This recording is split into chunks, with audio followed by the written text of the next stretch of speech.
All right, welcome into Chalk Talk Social. It is Tuesday, May 26th. I want people watching, but hopefully not many people. I'm getting my stuff beat up by allergies today, so I'm going to be sniffling and sneezing throughout this whole thing. I'll try to mute myself. It's been just about as bad as the Cavs game 4 against the Knicks. That thing, at the time of recording, like just brutal. That's a sweep. That's a full sweep. The Knicks just continue to run through everything. They went on a 16-0 run getting into the second quarter. They went up 20 with 10 minutes left in the second. Cat had a double-double in the first 15 minutes. The Knicks, 30 points each quarter through first three. It just an absolute pumping. But, Iman, what is going on? How we doing today? Oh man, you already know what it is. Happy Memorial Day to everybody. Hope y'all enjoyed y'all weekends, hot dogs, hamburgers, grilling. We back, baby. It's about to be NBA Finals. Cleveland Cavaliers. I knew it. Once y'all got James Harden, I knew it. It was you. You were doomed. You better go get that boy Bron. If you listen, enough's enough. I didn't think y'all needed him. Clearly. Y'all need him. Go get him. He's willing to do one more year, keep the team together. Don't pay James, because I'm hearing James Harden want like 40 or 50 million a year.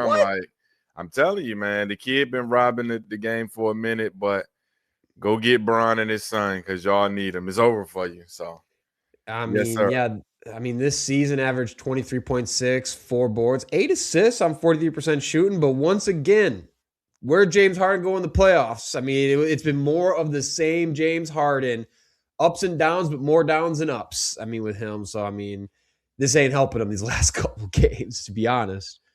Listen, I was just talking to somebody earlier. James Harden and Charles Barkley are literally in my top 5 just favorite players of all time. Not my GOAT list or nothing. Just people I enjoyed watching.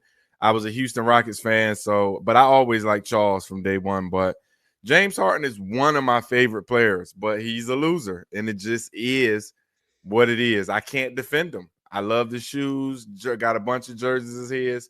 He's just a loser, though, when it comes down to winning playoff games. So, yeah, that's been his unfortunate calling card, is losing playoff games. But hey, why don't we get into more NBA to kick off our top 10 and 10 today before we get into more around the Knicks and then more around continuing our NFL tiering. Today we got receivers. We'll stick with just 3 tiers. Wind it down. There's too many receivers, too many players we get into. So we're writing it down to just 3 tiers. But to kick off the top 10 in 10, today we got number 1. The All-NBA team was announced. So the first team is Cade, Luka, SGA, Jokic, and Wemby. So for Luka, has the now the most All-NBA first-team selections by a point guard in the last 40 years. It's a 6th All-NBA selection in 8 seasons. So get this.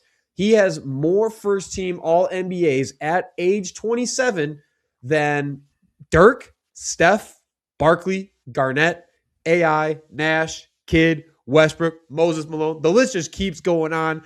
And again, only 27 years old. So again, we're looking at one of the best ever here. With SGA and Jokic, they were both unanimous selection. Wemby missed unanimous by 1 vote, but what a hell of a season for him to cap off Defensive Player of the Year to get his first All-NBA selection. SGA now has 4 consecutive All-NBA first-team selections. Jokic up to 6th first-team selections and his 8th overall All-NBA honor. So now he has twice as many All-NBA honors as any other player in Nuggets history. That's counting prime Melo. Like I said, Wemby, his first of his career, the first Spurs player on the first team list since Kawhi Leonard in the 2016-2017 season. And then for Cade Cunningham, man, just another stamp on his ascent, his arrival at the top of the top, beating out Jaylen Brown for the final spot. It's his first team All-NBA after getting a 3rd team last year. And again, he moved all the way up, way higher in the MVP conversation this year. It just keeps climbing the ranks among the NBA greats in the game right now. What's next? Already. OKC versus the Spurs. Western Conference Finals is all tied up 2-2. And listen, OKC is turning into like flapjacks, like pancakes with all this flopping. But it's a whole bunch of different narratives game to game. The Thunders, listen, seriously, somebody has to say something until y'all just running into the defense and just falling down. Like all this Michael Jackson leaning for smooth criminal shit has to stop soon.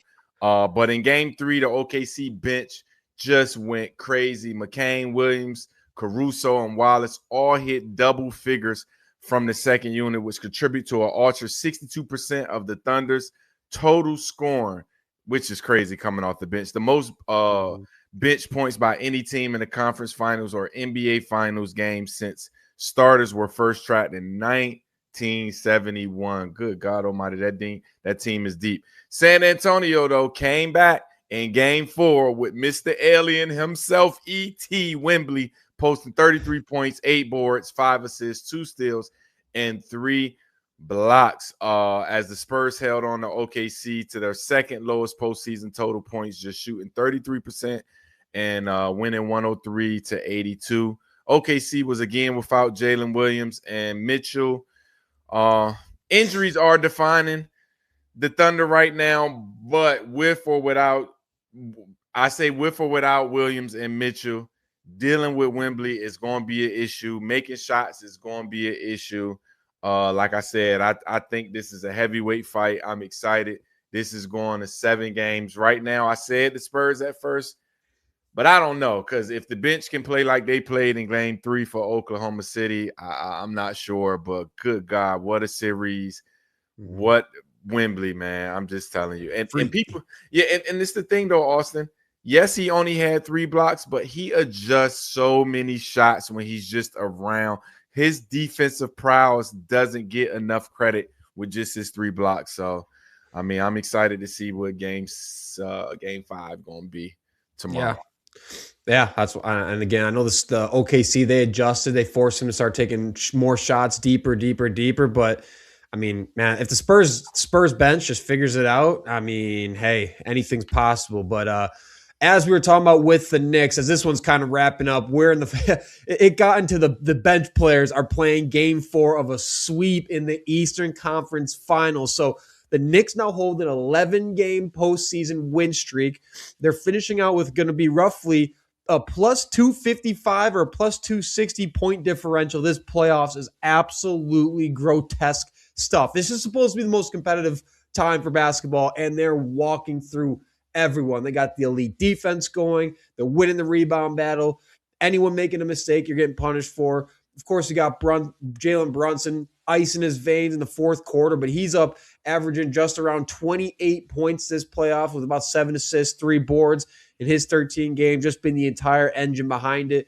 Anunoby, though, he's really been the story of this postseason. Leading into game 4, he's kind of been the storyline that no one saw coming, not even really talking about enough. He's got video game numbers, though, averaging over 21 points a game, over 7 boards, 1.9 steals, 1.1 blocks. We knew the defense has been really good, but the offense has been outstanding. He's shooting 62% from the field, over 53% from 3, leading with an offensive rating of 151.1, is leading all players across this entire playoffs. Meanwhile, Cat out there doing his thing, averaging 17 and 10 with an absurd 6.6 assists for a center is nuts. Mikal Bridges shooting at least 50% from the field in 8 consecutive games before a really tough game 4. But let me tell you, game 4, the Knicks had 5 players with over 15 points. Not a single player who logged a minute had a negative plus minus on game 4 for the sweep.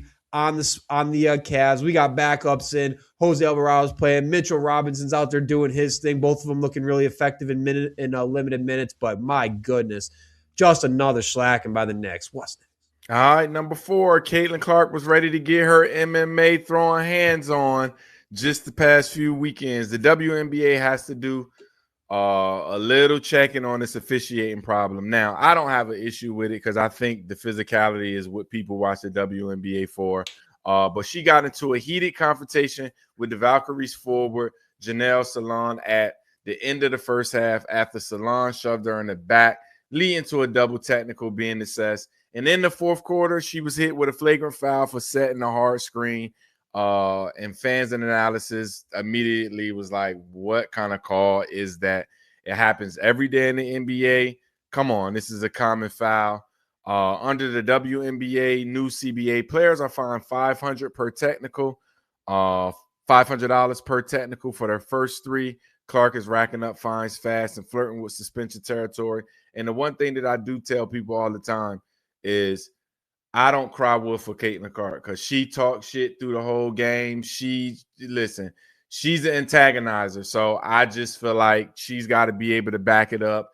And sometimes she be trying to cry wolf once that physicality get into it. But I like watching it. The WNBA is a pro sport. Let them be physical. Let them fight. Let them shove and nothing going on. Come on, man. Like, just these are girls basketball. This is not chess or cheerleading. So I thought it was a BS call, but we starting to pull these wins off too. I'm trying to tell you, we starting to pull some wins out now. So watch us, we coming. I like the intensity. Get up more in your face shit in the WNBA. More of that. But hey, next up, I'm a small market guy. Small markets are making big noise in the MLB right now by way of the Tampa Bay Rays, a team no one talks about, and my Brewers. Right now, the hottest teams in baseball. So the Rays are tied with the best winning percentage in baseball with the Braves at 34-17. The Brewers, meanwhile, are 31-20, both taking charge with pitching. Hitting's coming alive. The Rays rotation, and no one really knows about this because, again, no one talks about the Rays, but they own the best collective ERA among starters in the MLB with a sub-3 ERA between their 5 starting pitchers. Sub-3 ERA is unheard of. So McClanahan, Martinez, Rasmussen, and Steven Matz have all been elite. I mean, you look at Nick Martinez with a 1.51 ERA, Rasmussen 4-1, 51 Ks, McClanahan 2.82. I mean, there's an insane production out of these guys. Between them, they had a stretch of allowing 3 runs or fewer in 22 consecutive starts. Is the longest single season streak in their franchise's history. At the plate, they got Junior Caminero with 13 home runs.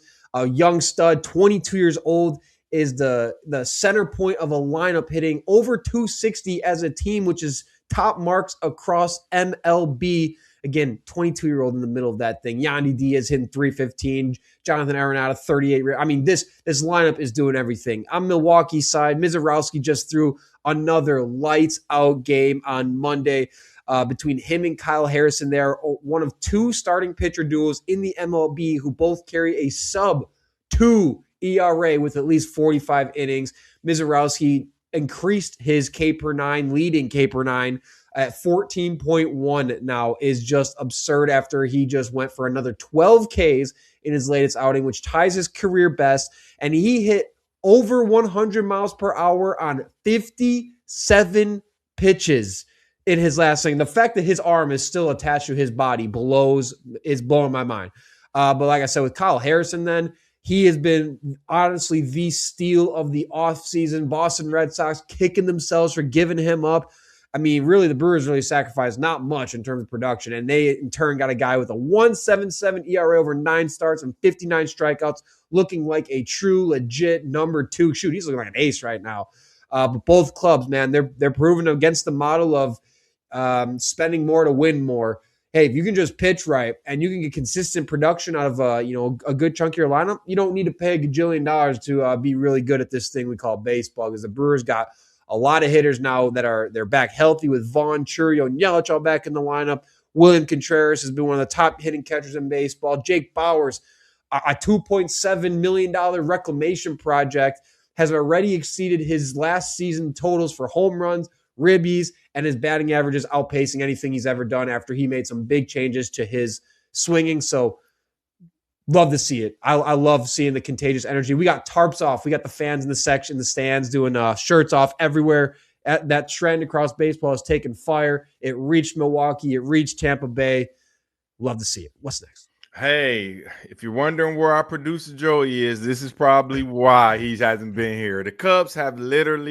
Chicago Cubs have literally fallen off a cliff from the hottest team in baseball to Freddy Krueger nightmare stretch.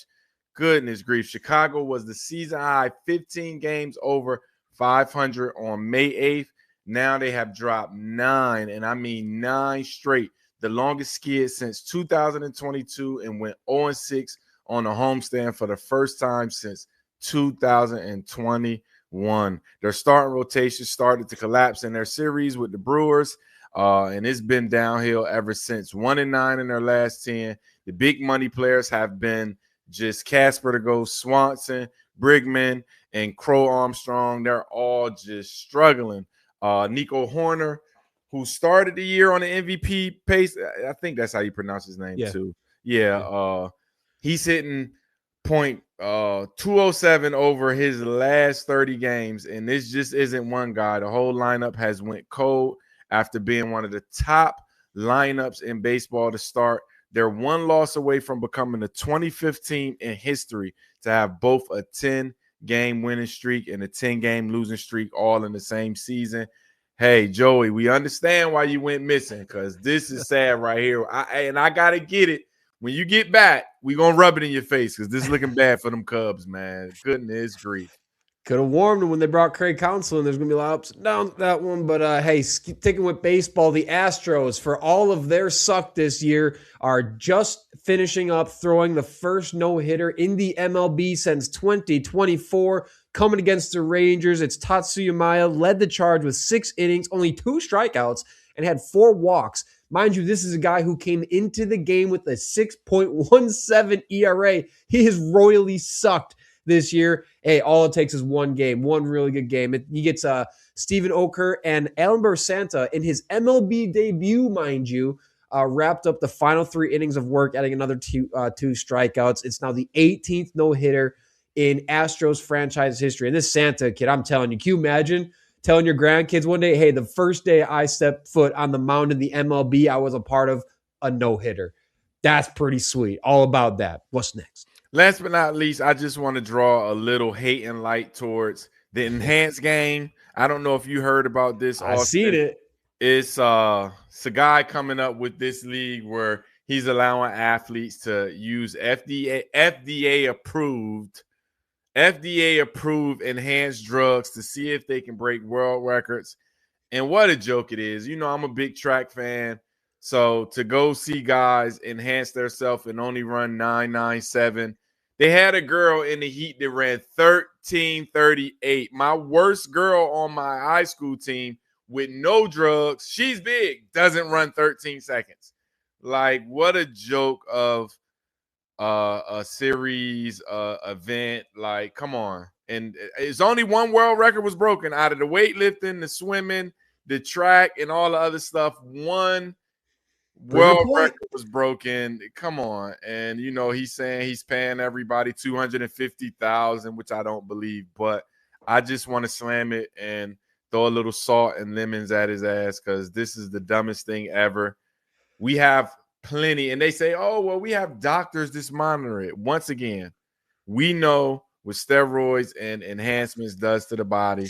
Why are y'all putting y'all body at risk for a couple dollars? So yes, it's a joke, Austin, but I just wanted to throw some lemons at it before I got up out of here. Put it in the top 10, because I listen. That's fair.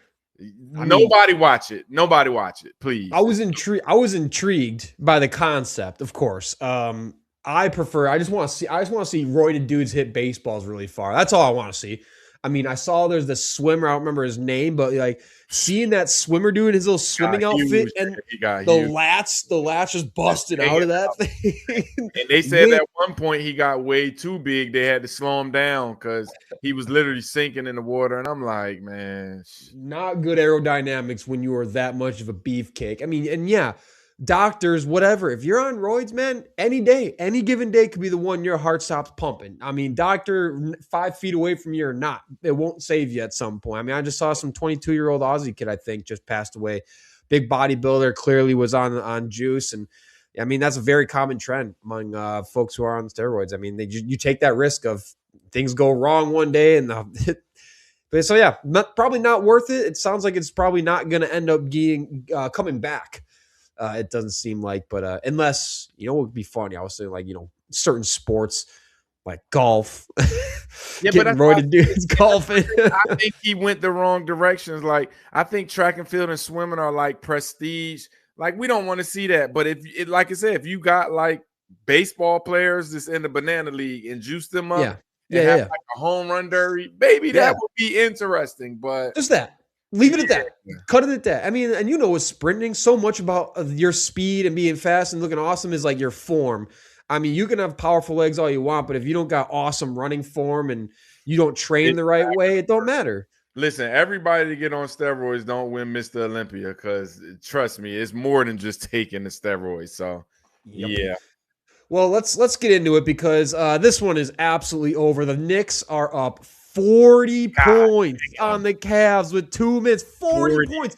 The Cavs only have 86 points with 2 minutes left. And what did I say earlier? There was 5 players with 15 points for the Knicks. Let's see. Now we got yeah, still 5, but Miles McBride up to 11 now. I mean, it is a collective effort on this absolute ass beating. So, I mean, I think we kind of touched on it. I don't think we really got deep into it about the Knicks' chances against the Spurs or against OKC, depending on who they're going to end up seeing. Because, I mean, I think you said it. Spurs and OKC, they're beating each other to shit. The Thunder, they're struggling to stay healthy right now with a couple guys. Their bench is picking up every bit of slack, mind you. And the Spurs, they're really struggling when Wemby is on the bench. That is when the Thunder are pulling away, is when Wemby is not out there. So have you seen enough from the Knicks to change your stance that they might have a chance to actually win a series against the Spurs or the Thunder? They got a better chance against either one of them. What are you thinking? I hate to say it, but yes, I'm starting to look at this Knicks team. I'm looking at this guy Landry Shamet come off the bench like he's 4 for 4 for threes. Listen, I mean their scoring is elite. So I think any given Sunday, Knicks look like they're going to be a problem in the playoff. And once again, they're going to get healthy. So any Knicks and Knacks that anybody have, they're going to get healthy. And I think it'll be an issue with so much rest that probably the first game they'll come back with a little cobwebs, but you got to think San Antonio's limping in, De'Aaron Fox hamstring, the OKC injury. So playing more games not going to help that. No. I don't want to call it now, but the Knicks looking like they can bring a championship back because, I mean, you got to think Jalen Brunson only had 15 tonight, and they won. They won. So collective. Yeah, so you think Spurs or Thunder? Who would you think they got the better chance against? I say the Spurs right now because I think it's Wemby or bust with the Spurs. I think the OKC is a little deeper, so they're going to give them a little issues when their second team is in. But I'll say the Knicks right now can beat the Spurs. Just because if Wemby just don't have like a Giannis series, I just don't think they can beat him. But I've seen Giannis just go off and win a whole series, and I think Wemby's capable of it. But I think the Spurs are Wemby and bust. So I think they're the easier team for the Knicks to beat. But I'm just looking at OKC. If they're letting the Spurs get to them like this, I'm not gonna lie to you, man. The Knicks are gritty. They're tough. They're small. They play fast. And they got a killer in Jalen Brunson. So I'm not sure if the Knicks can't beat both of them. Yeah, I've totally changed my tune. Initially, I was thinking, against OKC, I think it's more unlikely. I think the Knicks are kind of like the Spurs in the sense of really top-heavy, power five, kind of meh in terms of the bench. You never know what you're going to get. It's probably going to be middle-of-the-pack type of production. So very similar to the Spurs, where I think the Spurs ultimately have more bench problems than the Knicks do. But, I mean, I think OKC, my thing is when you got SGA playing at the top of his game, when you got your depth in your bench being as dominant as the Thunder, this might be the best depth or bench role players like collective ever with how well they're performing. They got the championship experience as a team. I think it's just too much of a juggernaut where I could see being a 6-game series, perhaps. The Knicks, I agree with you. They're going to be super fresh, maybe stumble out of the gates because of it. But, hey, you were probably watching this one. There might be some flashbacks to 1999. Yeah, Knicks Spurs. LJ and them. I remember that. Yeah, listen, I was right then and there with that Allen Houston and Latrell Sprewell team. I mean, in the Knicks, I just looked at it now. They're shooting they got 44% from the 3-point, and they're 40% this series. Now, if they can do that, they can beat anybody. I mean, so that's tough. But yeah, I remember that series, man. I'm telling you, I remember LJ hit the three to get into the finals, man. He threw up the LJ. But yeah, I remember that team. I mean, it would be revenge time, right? Because you go back to 99, who won the MVP was Tim Duncan at age 22. Well, who's 22 now? It's old Vic Wembanyama. Yeah. I mean, there's a lot of parallels here. The script is kind of writing itself. It's going to be the redemption series for the Don't Knicks. let Like, me think the NBA is rigged, man. Come on. oh, I want to see it. Like, when I was writing the newsletter, I came across that because I was way too young. I wasn't watching. I was like, oh shit, that's super interesting with the parallels. There's going to be games MSG again, but Yeah. I think the Knicks wing defense between Bridges and Anunoby gives them the best perimeter coverage that between De'Aaron Fox and Castle, that they can definitely make both of them struggle and force the Spurs on Wembanyama. And Cat has not been any type of joke defensively this Yeah. playoffs or this season. I mean, I think him and Wemby is a super intriguing matchup where I think Wemby's obviously the overall better player, but I think there's a level of he doesn't have like a huge size mismatch. Nah, not at all. Wemby is a beefier boy. And I think it's an intriguing, if they can kind of get funky down low and force Wemby just like the Thunder did to kind of, get outside his normal comfort zone, outside the paint a little bit, that the Knicks can rack up I think they could probably win that series in 6 or, maybe 7. And especially with Mitchell Robinson adding more physicality Yeah. to him when Towns is not in the game. So yeah, I mean, I think they can make it difficult for him for sure. They can make it difficult for him, and like you said, I mean, Towns can move him out of the paint, so then they can start driving and getting to the paint because you're gonna have to play Towns from 35 to the rim.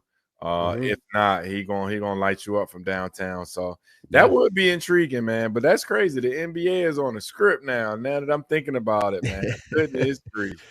Yeah, and I think the only thing with OKC then to wrap that one up is as good as Brunson is.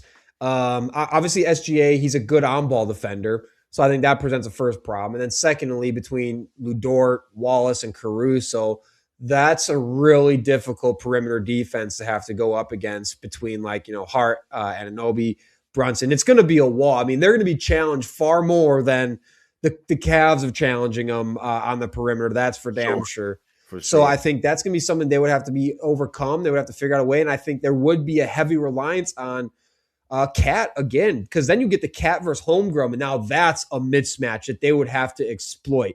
And I would just let the offense run through Cat in this series and let them go bang up on Holmgren down low or whatever, because that's where you're going to win that series, I think, because I think the perimeter defense of OKC is just so good. But ultimately, I think it would take a bit of a OKC would have to be really banged up. I'm saying 2-3 injuries. And even then, this one might go 7. So, and that's not to discredit the Knicks. That's more about how just completely dominant OKC is. Even when they are missing guys, even when they miss SGA, they were still whooping on everyone. Now they're missing 2 guys, Jalen Williams and Mitchell, and they're still whooping up on the Spurs, playing really competitive basketball. Yeah. So I think they can beat the Spurs. I've changed my tune. I will say the Knicks could actually beat the Spurs in a series, and I would maybe bet on them if I were a betting man. But no doubt about it. I do want to say before we leave NBA, I thought it was BS that Chet made All NBA too. I wanted to come back to that. Chet making All NBA and Jalen Dorn making it is this kind of. I thought Jamal Murray was a reach too, but I mean, yeah, I didn't think Chet deserved to be a third team. Not over Banchero. No, shoot, not to at me, all. Scotty Barnes. If you're gonna put Chet Holmgren, I'm going with Scotty Barnes. I know Tatum came in late, but you got to think Anthony Edwards. What team was Anthony Edwards on? But see, and that's the one thing. So he didn't have enough games, but you see, they gave a pass to Jokic, Cade. But when you start playing those games, I'm like, if you're gonna give a pass for 1 or 2 games, then you just got to say anybody. But yeah, that Chet making All NBA was a force, and I don't know. I mean, I think it's crazy that Denny Avdia, the Portland Trailblazers center, how is he not in? I mean, 24 points a game. Chet's at 17. So 24 points a game, 6 assists, 6.9 rebounds on 46% shooting, 31% from 3 and 80 from the free throw. That's the big one for me is how did he get snubbed and Chet got in there? Because I think he was a career best in points. He was a top scorer for the Trailblazers. And I mean, they ended up with a winning record this season and with him leading the charge on that team. And I think he's just continuously got better and better and better. And I know he's got a reputation as a little bit of a foul baiter. But at the end of the day, like I'm watching Chet Holmgren out here trying to trip up Wemby and shit. So like, let's like not make that an argument. He did 25 a game is 25 a game in the NBA. That's what I'm saying. And I know Scotty Barnes is another good one. I mean, Cat didn't even get anything. Weird. So how is Cat at 20 points a game, 12 boards a game, 50% shooting, 37 3-point, 85 from the stripe? How is Chet over that? You cannot be serious. That is insanity. Biased. Yeah, it was biased, but hey, I guess it is. You got to have a few of them in there. And I was, like I said, I was okay with first team, but when they got to that, I don't even think Jalen Duren, he had a decent, but just I know it's all regular season, but looking at what he did in the playoffs is like, no way you're that you're not an all NBA caliber guy, but we'll see how it go. Yeah, I mean that one. I'm just trying to look at the rest of the all NBA team here. I think between Avdia and Cat, those are definitely to me the biggest snubs here. Chet had no business on that. I mean, I just can't see the argument for him over those other two. And Cat, especially with what he's doing in the playoffs now. I mean, maybe they don't count the playoffs in consideration, but I don't think you have to. I think it's just an extra stamp on just how much his impact has mattered on what's clearly been the hottest team in basketball down the stretch here. And Chet Holmgren is not a top 2 scoring option. So I'm just kind of confused on how they got snubbed there. So that's that. Good call. I didn't like that either. But let's continue our NFL rankings now to do the rest of the show. We are going today into our receiver tiers. I'm keeping my tiers the same. Tier 1, the guy who wants to buy around for. These are your MVP caliber wide receivers. Tier 2 for me is the big crowd pop when they walk in. It's the guys who got legit wide receiver 1 stuff. They might need the right situation. Maybe something's been holding them back. And then tier 3 gets after it, but still building credibility in the group chat. Real talent, but real questions. Maybe some more situational dependency stuff.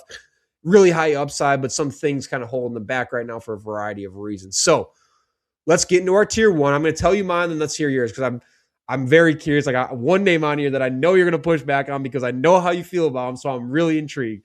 So my tier 1, I got Jamar Chase, Jackson Smith and Jigba, Justin Jefferson, Amon-Ra St. Brown, and Puka Nacua. Oh yeah, pretty much. I wasn't. I know I talk a lot of trash about him, but my tier 1 was JSN, Jamar Chase, Justin Jefferson, Puka Nacua, but I had to go with CeeDee Lamb. Is a far better player than Amon St. Brown. Last year his numbers kind of dropped a little bit because they added George Pickens, and he only played in 14 games, but still. The year before, I mean, nobody can deny CeeDee Lamb in the 24 season was getting double teamed and still being able to produce. I think he's a high dominating guy. He's not the best route runner. He doesn't do everything in the route tree, but I mean, I just think CeeDee Lamb is an exceptional guy. He's been dominating for the past 4 years. So yeah, I didn't have Amon St. Brown in my top tier 1. Yeah, and I think the CeeDee Lamb one was tough because I did initially have him in my top 2, right? I mean, obviously his 2023 season was just nuts. He definitely took a step back last year, though, right? I mean, under 80 catches, couldn't eclipse 1,100 yards, a career low in touchdown catches, didn't have as many games played, and we know he had the drops issue too. Like, I mean, as I had him on fantasy, I was like, dude, some of those deep balls that he wasn't coming up with. And I think for me, as good as and talented as CeeDee Lamb is, last year was kind of more so the George Pickens show. George Pickens kind of stole the spotlight. And for me, I'm like, well, George Pickens to me is not a tier 1 wide receiver, but he's kind of taken over the show in Dallas. So like, how can I put CD above him right now for this next coming season, knowing that he kind of made CeeDee Lamb the wide receiver 2 in Dallas with what he did last year. So that was for me kind of the big thing in terms of the production dropped off. Pickens kind of took the spotlight away from him. And if Pickens ain't tier 1, then how could CD be tier 1 for me right now? That's where I kind of sat with that one. Yeah, because sometimes, Austin, you got to do the eye test. and Yeah. understand. CD did miss maybe 3 games last year, Yeah. and just eye test. I mean, and don't get me wrong, we'll move into our tier 2. I think the season that George Pickens had last year kind of moved him into tier 2. Yeah. But no doubt about it, CD Lamb is a 1. He's been a 1 since day 1. He's got to be motivated to get it back in 2026, though. So, and I'm with Yeah. you. He had butter on his hands all year. So, but I just couldn't deny his dominance. He's been on a run. I'm telling you, he's been He on has a been. dominant run. So it was hard for me to leave him out. So Yeah. I think if they would have, I think it's a George Pickens factor for me because you're right. Eye test. The drops were obviously concerning. He was banged up a bit. Maybe, it's kind of like the Josh Jacobs argument. I think it was just an elite player having a setback season, battling through injuries, never really was on top of their game as normal. Yeah, I think it was more so, well, I think he's got tier 1 talent. I just don't think he's going to achieve tier 1 like he was doing before Pickens was got there until Pickens is out of there. I mean, I'm kind of the point where I wonder if Dallas makes a decision and moves off CD Lamb and no, keeps Pickens. You do no, think they'll end up? Because I don't think they'll pay both of them. Do you think they'll pay both of them? They can afford both of them, but they're not gonna get rid of CD. I'm telling you, Jerry loves CD. Dak loves CD. Listen, no, they're not. They're not gonna get rid of CD. I can promise you that. Dak loves CD more than anything. So you get rid of CD, Dak's probably gonna retire. Oh, okay. So yeah, they're not gonna get rid of CD Lamb. Fair enough. Fair enough. All right. I bet you our tier 2 is where we're gonna. It'll diverge because I know I'm gonna drastically different. Yeah, because I know I'm gonna have way too many names in here compared to you. There was 2, 3, there's maybe 3 guys that I really struggled to put tier 3 that I just had to sneak into tier 2. So obviously now I got CD Lamb and George Pickens leading off my tier 2 here. Both you could argue are really close to tier 1 for me. I think they just kind of both cap each other in that sense to achieve like a Jefferson or Jamar Chase type of ceiling. And speaking of Jamar, I also got T. Higgins in my tier 2. I know you're a big T. Higgins guy. I'm assuming you got him in there. Do you? No T. I only put 5. You only put 5. Okay, well, let me rattle off my list and let me tell you I want to see who you got the same in there. So I got in my tier 2, I got CeeDee Lamb, George Pickens, Drake London, T. Higgins, Nico Collins, Chris Olave, Terry McLaurin, your guy Zay Flowers, Devontae Smith, Tet McMillan, AJ Brown, and I did keep Mike Evans in there because when he is healthy, he is just insane. So I couldn't move him out yet. Yeah. I got more than you. Let me hear it. Yeah, you got way too many. So I went with George Pickens, Amon St. Brown, Nico Collins, Tex McMillan, and AJ Brown, and I ended it there. As people know, I played receiver. I'm dynamic when I'm looking at quarterbacks and receivers. George Pickens to me is a number 1. I just hate he's lazy, he doesn't block well. But talent-wise, I mean, he makes some of the most unbelievable catches. Amon St. Brown is Mr. Just Automatic. I've never been big on the small guys, but he's the inside route running slot guy. He's sure hands, even though he had a few drops last year. But he's just Mr. Just dependable. Nico Collins, man, oh my God, he reminds me of T.O. when he plays. Just a little bigger T.O. Tex McMillan, he's on his way up. I was impressed with what he did his first year, even though I didn't like the comments. When you hear people that don't really watch film and shit like that, you like, do you really love football? But one thing I can tell you, when he was coming out, when he was coming out, he was like, he don't really watch film and shit like that. And I was like, hold on. But some people actually just got skill, and you cannot deny it. I think Tech is going to be good. And AJ Brown, no matter what people say about him, he's super dominant when it comes to playing receiver. When they're throwing him the ball, he's making catches. So I couldn't leave him off of tier 2. You had a few questionable guys though in tier 2, though, Austin. Come on. Yeah. I mean, I think the production has been tier 2. I'll just kind of go through it. So Zay Flowers, I wanted to put tier 3. Come on. But I mean, from purely a production standpoint, his production is better than some guys on this list. And he's got, I mean, I know the Ravens don't got many for options out there right now, and you got to get him the ball. He's really the only one you can get the ball, and he doesn't do a ton, but he's got tier 2 production for a consistent amount of years now. And that's where I'm kind of tough to leave him out of there. He's not a tier 3 receiver. And the only thing that sometimes making these tiers is because the NFL is a throwing league. So a lot of people are going to have production who's just not. Zay Flowers is not a number 2 receiver on nobody's team. I'm just being.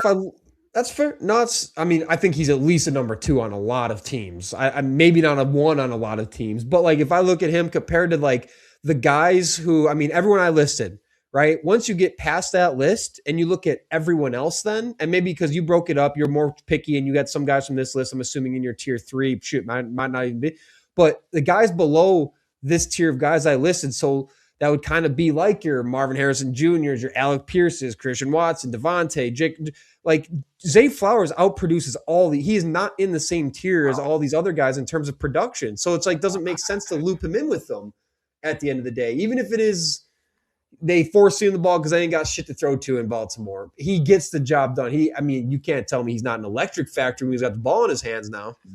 I mean, I watched too many Baltimore games. He wasn't highly recruited out of high school. He's just, he's good. I think he's a solid player. I don't want to shit on him. He's a solid player. I just wouldn't have him in the top 20 receivers in the NFL. I just watch too much. Okay. And Lamar Johnson is considered a historical quarterback. He's going to get somebody the ball. I mean, I'm just being honest. You got to think Jameson Williams gets stats. He's not. I think you off with the Zay Flowers one, but keep going. It's fair. That tier 2 though. Keep going. All the rest of them again. Honestly, I almost put AJ Brown. I wanted to because he is coming off an atrocious season. He had one of his worst getting open rates. He was dropping a bunch of shit, and I think he's just kind of fed up with it all and kind of just quit on the team, it felt like, because he was not his normal self. He's still a tier 2 talent, no doubt about it. We know he's at the tier 1 upside, but the other guys I put on here, Ted McMillan, right? I know it might be a slight bit premature, but even as a rookie, I think he showed you every bit of wide receiver 1 dominance that like you want to see out of like a franchise wide receiver 1, right? The only rookie with 1,000 receiving yards. Bryce Young was kind of inconsistent. He did get better, but still had 1,000 yards, 70 grabs, 7 touchdowns, 14 yards a catch, had a shitload of explosive plays, over 25 explosive receptions. Rookie of the year, ton of first place votes. Like it wasn't even a close rookie of the year competition, and led all rookies in explosive catches. I mean, 30% of the Panthers receiving yards were from Tet, which is the 6th highest in the NFL and the 3rd highest by a rookie on a playoff team since the NFL merged way back when. So I think now he gets a full off season with his second full off season with Bryce Young, gets his second season with them, a new OC, a better OC, and there's, I think, just a better things in place and more cohesiveness with Bryce Young, that he's going to ascend. By the time the season's over, like there is no talking about Ted McMillan as a tier 3. So I'm like getting ahead of it with him and putting him tier 2 right now because there's no way he's going backwards, it seems like. That's why I snuck him in there. I mean, I'm in agreement with him. I'm in agreement. Oh, you had him on there? Yeah, I had Tex. I had AJ Brown, Tex, Nico. Okay. Amon St. Brown and George Pickens. Garrett Wilson then. Garrett Wilson, this hurts because you look at Garrett Wilson's career and you also got to think about his quarterback. So Garrett Wilson as a rookie, 1,100 yards.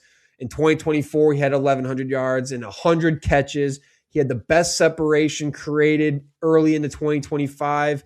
I mean, he himself, his talent alone is tier 2. Period. He has tier 2 talent. His ability to separate, make every catch in the book. When you look at his quarterbacks, Zach Wilson, Joe Flacco, Tim Boyle, Trevor Siemian, burnt out Aaron Rodgers when he was there, Justin Fields, leaving Garrett Wilson out of tier 2 is not because of what Garrett Wilson is capable of. It's because of the quarterbacks he's had around him. And think about who the other wide receivers have been in New York. Allen Lazard.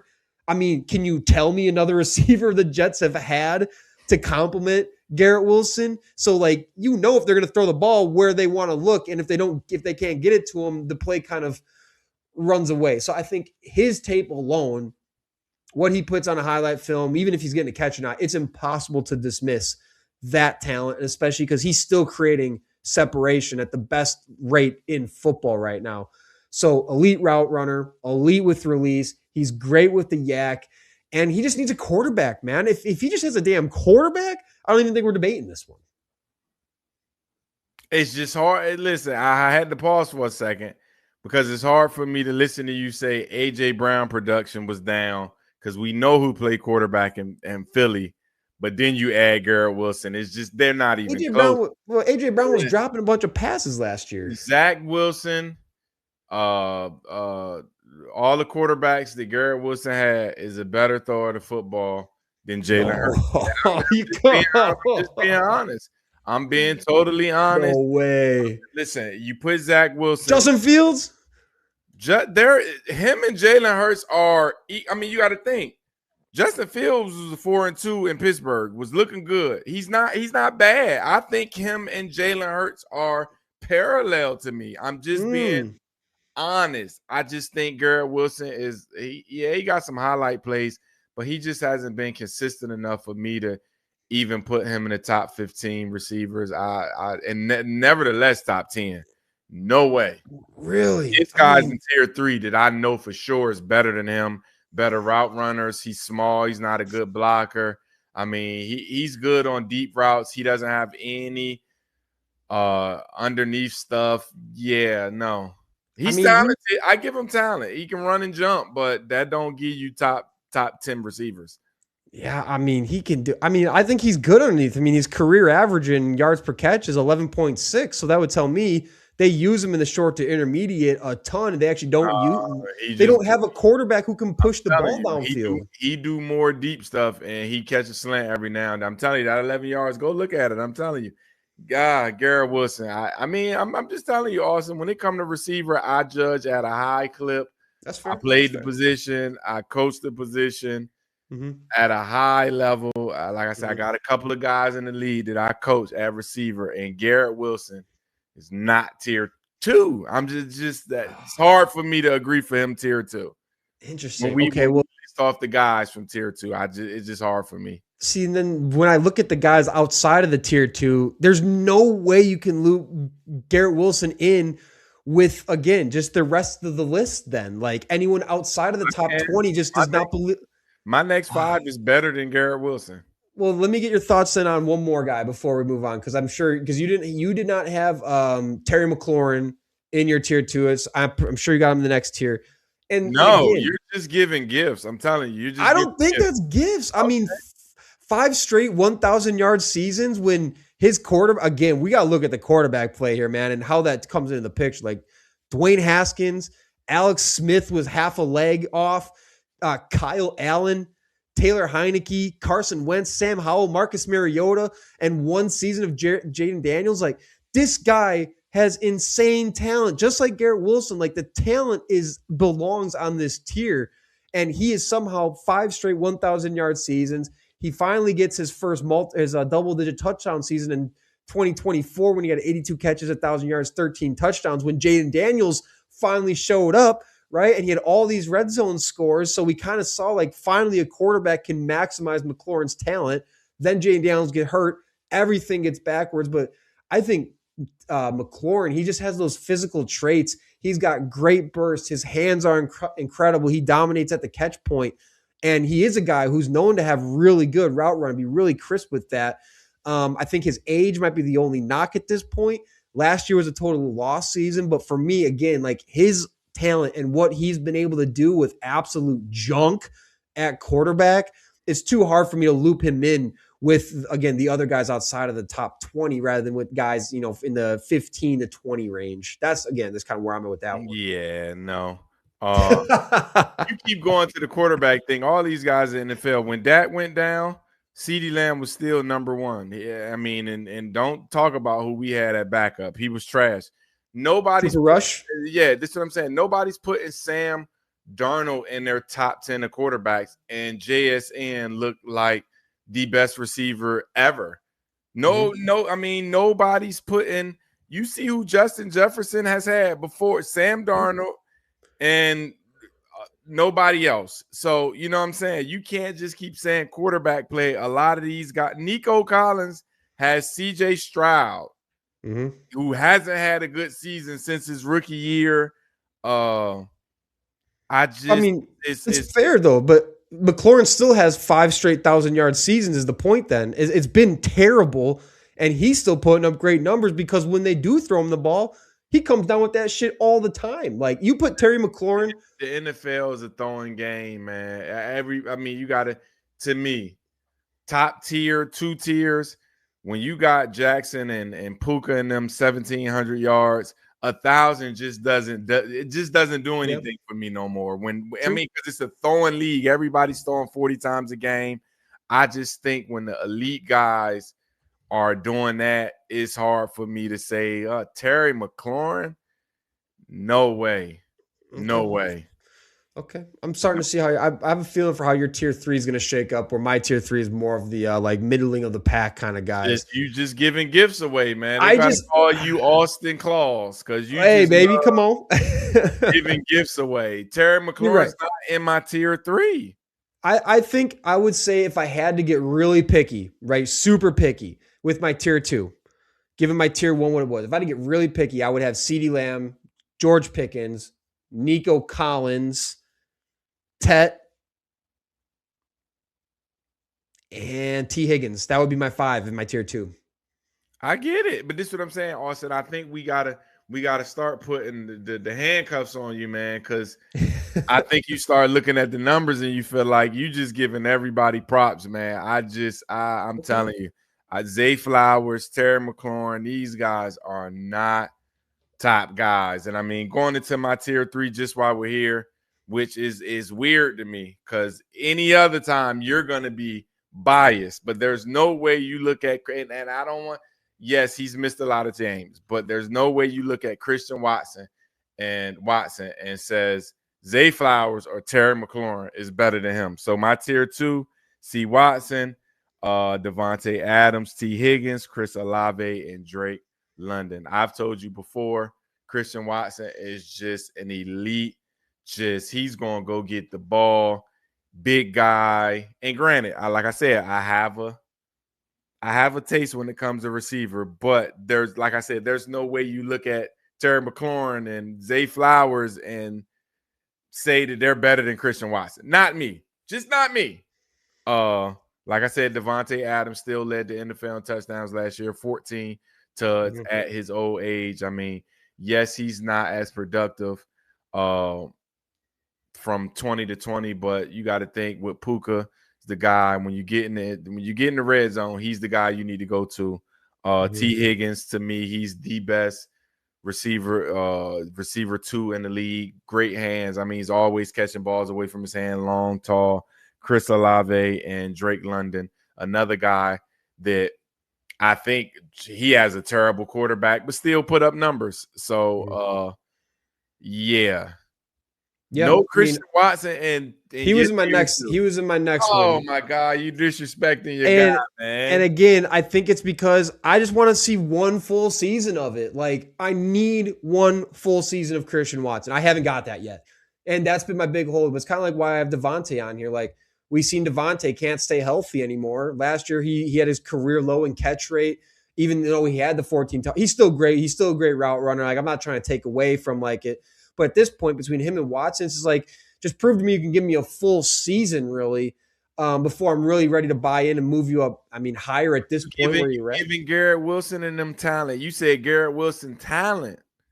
You not giving him games and full. You said Garrett Wilson talent. That's my only thing. You give talent to the other guys, and then your guy, he needs a full season.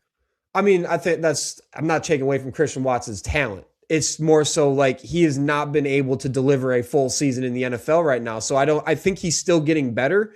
I think he just needs to prove that he can just shake this injury bug, actually stay on the field and give you a full season of production, because we literally have not seen Christian Watson get a full season of production yet. And I totally agree with you. I think Christian Watson is the most underrated contested catch target in the league. I think he's a top 2 deep threat target in the NFL, and his route running continuously gets better as well. I saw his I don't remember, is it reception perception does like the route trees, and they kind of show you where they win, and Christian Watson just keeps lighting up and more green as his career progresses. So right direction for sure, and I think the talent's there, man. Like there's not a faster wide receiver and a bigger wide receiver combination in football. I mean, you're right. If I had to get, again, super picky, yeah, he would be like, I would kind of tier him closer with McLaurin, Garrett Wilson, Devontae Smith, like Olave. Like I would tier him right around there. Like I think he just missed tier 2 for me only because of I haven't seen a full season of it. As good as the talent is, as much as I love C Watson, right now, for in terms of like, again, when you have to mix in production and where they're at from that sense, he's just closer to other guys like Burden, McConkey, Jameson Williams, Jalen Waddle. Like, I mean, see, Austin. So when you tell me about these tier 2s, I'm gonna just tell you where my mind goes. My mind goes like a GM ready for the draft. Mm-hmm. And sometimes when you look at football, you got to understand scheme. So some of these guys' scheme is just not tailored for them to have what Zay Flowers and them have. So when I'm going into making these tiers, it's kind of like I'm taking injuries away. I'm taking even quarterback play. It's just people that I put my eye. Now, production, some production is part of it. Like you just can't just say Jackson Smith and Jigba and no production. But when I start to get to the tier 2 mid-level and tier 3, I kind of move a little bit away from production because I just feel like all schemes isn't the same. So when you're trying to figure it out, it's like, what if this was the draft and these are the receivers left? After your 2 tiers, these are the receivers left. Who are you going with? So I'm just kind of going with who I would think if Christian Watson was in the Jackson Smith or Jigba's scheme, he's going to light that shit up. So, you know. Yeah. I think if of all the guys I listed in tier 2, I would take Christian Watson. If I'm doing like your hat, put in your cap that you just had, the GM cap, I would take Christian Watson over Zay Flowers right now. Like for next season, I would take Christian Watson over Zay Flowers, Mike Evans, Garrett Wilson. Come on. I don't know, man. I don't know. I don't know if I can say Garrett Wilson yet. They're like, that's a horse apiece. Come on, Austin. Say Garrett Wilson. Say it, Garrett. I gotta hear your tier 3 though. Let me, because I haven't heard your tier 3 yet. I gotta hear this one because you probably gave away some bum ass. Go ahead. Let me hear your tier 3 though. Okay, so mind you, my tier 3, I categorize it different. It's guys that I think have real talent, have shown really good production. They've put it on film, but we just haven't seen a long enough stretch of it yet. Like I like some bullshit that's up here, but go ahead. Hey, that's how I've been tiering all of these too. Tier 3, I mean, Alec Pierce is on there for me. He's involved in one of the top. I mean, his deep numbers are the best in football right now. It is hard to dispute his deep talent. His deep talent is top 2 in the league right now. Last season, he was considered the best deep threat in the NFL. So it's hard for me to take that away from him. I put Jalen Waddle in there because we've seen it. He's electric, but he's kind of dipped with as Miami quarterbacks have gone away. So is he.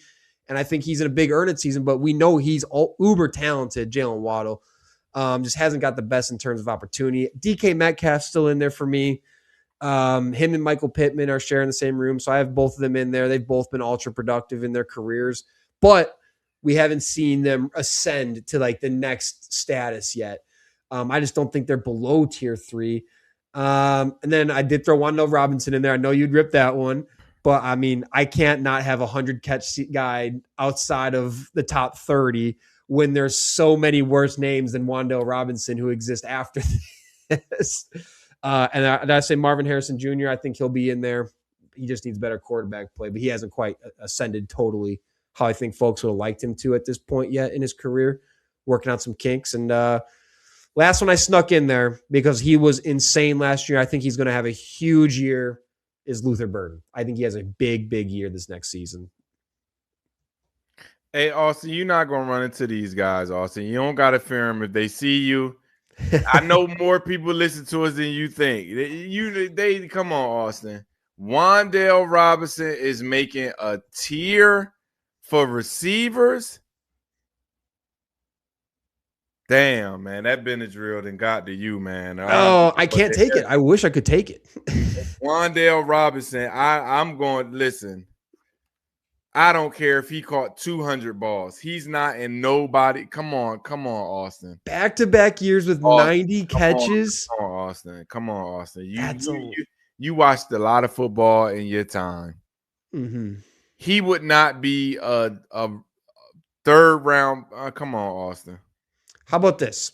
Let me try to break this down for you. Let me go in your terms because I'll go to your terms and match it up. So I'll change my tier 2. Let's see how close we get them.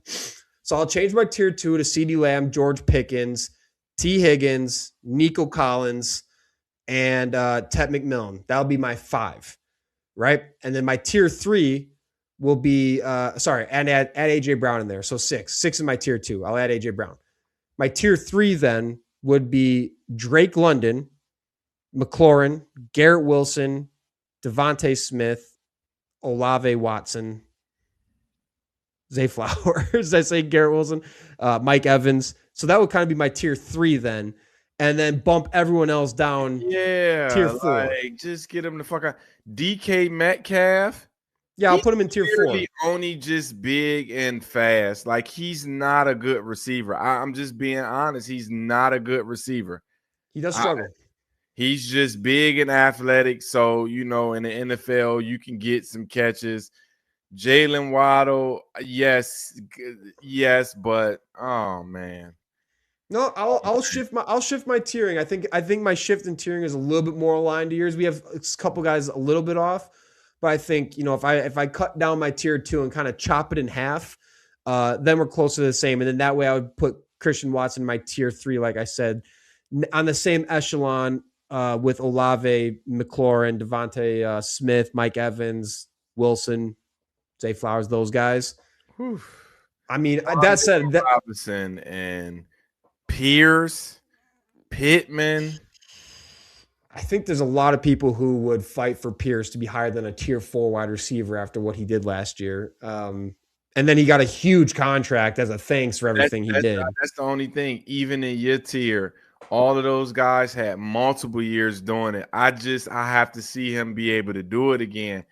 Everybody in our tier has done it outside of Tex, McMillan. Everybody's done it multiple years. I just couldn't. And I looked at Pierce like, nah, I need to see if you're really as good as everybody say you are, because I don't believe it. But yeah, Pittman too.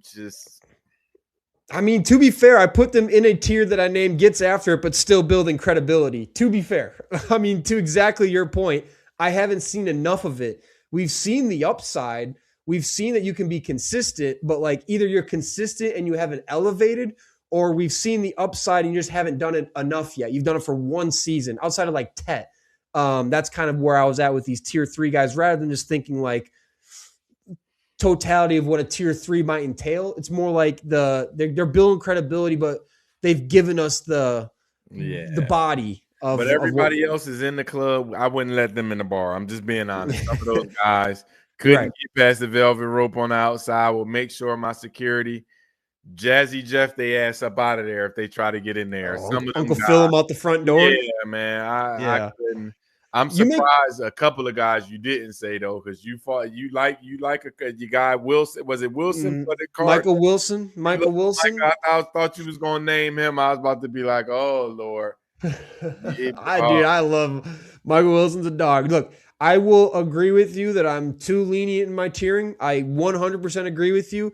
And again, I think if I go back to your terms, I think I feel much better about what my tier 2 and tier 3 look like if I tighten it up. For sure. I think it feels a lot better. And then it starts to make more sense if you're thinking about totality in tiers. Who gets to tier 4 then? Then tier 4 is more of your DK Metcalf, Pittman, Pierce, Jalen Waddle, Wandale, those guys, we bump them down. Michael Wilson, Jacoby Myers, those guys, even McConkey's of the world and Marvin Harrison's are more like true by definition tier 4 right now. My tier 3 was just like, again, we've seen it. They're just building credibility. They got to earn this. You kind of got to earn it this season. And I agree with DK. DK has too many moments where he sucks and he does not reel in the football. Yeah. And I think, we'll see with more with Pittman there, we'll see. Steelers weren't able to use DK in the long field last year. Rodgers, he doesn't have the same long ball as he once did. And it seems like the Steelers barely even tried to get the DK the ball deep last year because of how limited they were in pass catchers. So definitely intrigued to see how that goes this year with Pittman in there. More of a intermediate guy. See how that allows Pittman to stretch the field. Might be, or DK to stretch the field. Might be interesting. And then I really want to see this Ibuka thing work out, man. Because you remember how his season started, how good it looked, Getting and then off, yeah. And then what happened? It just fell off. Yeah, it just fell out. So yeah, and that's why I said Mike Evans. It was a couple of guys that I could have went to before I even got to some of them names, but we'll see how I go. I'm just real picky. Yeah, where did you have Mike Evans? He was questionable for tier 3. Like he came up, but then I was like, all right, I'm sticking with 5. I didn't want to add an extra person. I think he's gotten old. That's my only thing. If this was 2 years ago, he would be tier 2, but he's gotten old. I just, like I said, if I'm picking for next year, he just wouldn't be in my top because I just think he's getting old. So yeah, it was tough for me. I just even at his old age, when he is on the football field, this guy is incredible. I mean, the 1,000-yard stuff, we've never seen it. We know he can still do it. Now he's going to go to San Francisco, and all his muscles are going to get torn to shreds by the EMF factory next door. So it's been fun knowing you, Mike Evans. But yeah, him and Devontae Adams both definitely lose a tier because of the age, the injuries, losing a step, things starting to slide a little bit. But yeah, I agree. You gonna have to be lenient for the tight ends, man. You can't just this tight end tier, man. I'm just not gonna have you just throwing names out for the tight end tiers. I mean, there's literally like 8 tight ends in the NFL. That's what I'm talking about.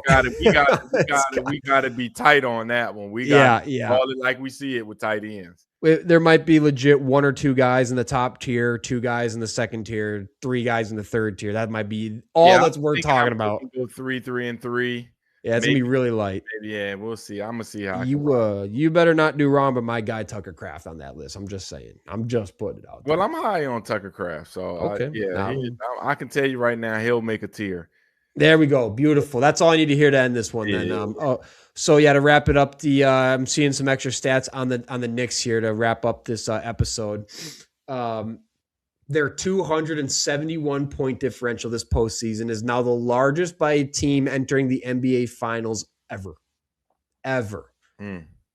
Jalen Brunson wins Eastern Conference MVP. Third longest winning streak in a single postseason in NBA history for these Knicks. And I just can't believe it. Starting them beat Detroit to go out like this, though. This is real sad, man. Like, I mean, y'all beat the number 1 team for the Knicks to just And like I said, I just hate these teams in game 4s where you're getting swept and you don't play to the. I'm playing to the whistle to the clock is 0. No, I'm not putting no bench guys in. No, I'm gonna play this one out. But yeah, that's bad. And you want to talk about bad, your guy James Harden, and I know if he's asking for money, this one's going to hurt. The Real app put out a stat. James Harden now has the 3rd most playoff games by a guard ever with more turnovers than field goal made. So tonight, in this final game 4 sweeping, he ended up with 2 field goals made, and he had 5 turnovers. Not how you want to end your season if you're going and asking for more money as an old man still. So tough look for the beard. Any final words on his seems to be the end of his long run? I mean, I just told people, I said it. I think I said it up here. I don't, but once he went there, I was like, oh shit, it's over for Cleveland. He just got he ready to get to the strip clubs. I'm telling you, he ready to get to the strip clubs, ready to get overseas, and with Lil Baby giving him necklaces and stuff. So yeah. His playoff career is cursed if I've ever seen it. But all right, that's another good episode of Chalk Talk Social. Next time we'll probably try to get a fan on there. We got tight end rankings coming up, but I don't think we'll have Joey back yet. Still recovering from this Cubs collapse. But until then, we'll see you.